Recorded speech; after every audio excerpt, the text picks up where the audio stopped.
Doctor साहेब तुमचा जर दौरा असला तर त्या भागातील आमच्या ओळखीचे लोक आम्हाला कॉल करतायत आणि म्हणतायत की डॉक्टर साहेबाला तुम्ही थांबवा, आम्हाला त्यांचा सत्कार करताय, हा प्रतिसाद आहे. हे कशामुळे होऊ शकलं?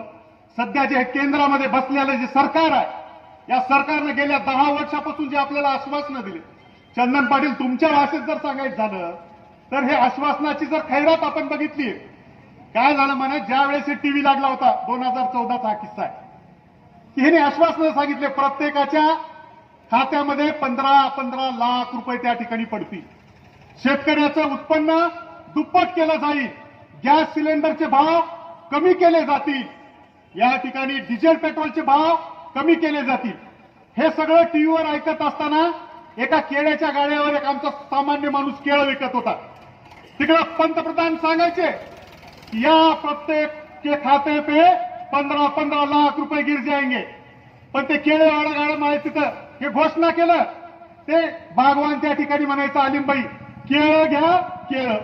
काय चालू आहे इकडे? घोषणा झाली, पुन्हा घोषणा झाली, गॅस सिलेंडरचे दर 460 असताना सुद्धा सर्वात कमी मिळतील, आपलं बागवानाचं काम आहे, पुन्हा त्याची घोषणा केळं घ्या केळं.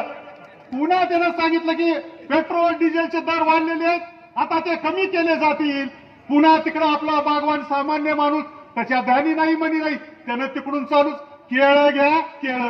पण आता जनतेनं ठरवलंय, तुम्ही ज्या वेळेस मत मागायला येतात, कुठली भूमिका सांगताल, त्यावेळेस जनता म्हणणार आहे आता केळं घ्या केळं. हे ठरलेलं आहे, ही निवडणूक आता निश्चित टप्प्यावर आलेली. त्यामुळं 24 तास लातूरमध्ये राहणारं व्यक्तिमत्व म्हणजे डॉक्टर काळगे साहेब. महाविकास आघाडीच्या पदाधिकाऱ्यांच्या वतीनं लातूर लोकसभा मतदारसंघाचे काँग्रेस पक्षाचे महाविकास आघाडीचे उमेदवार डॉक्टर शिवाजीराव काळगे सर यांचा सत्कार या ठिकाणी संपन्न होत आहे.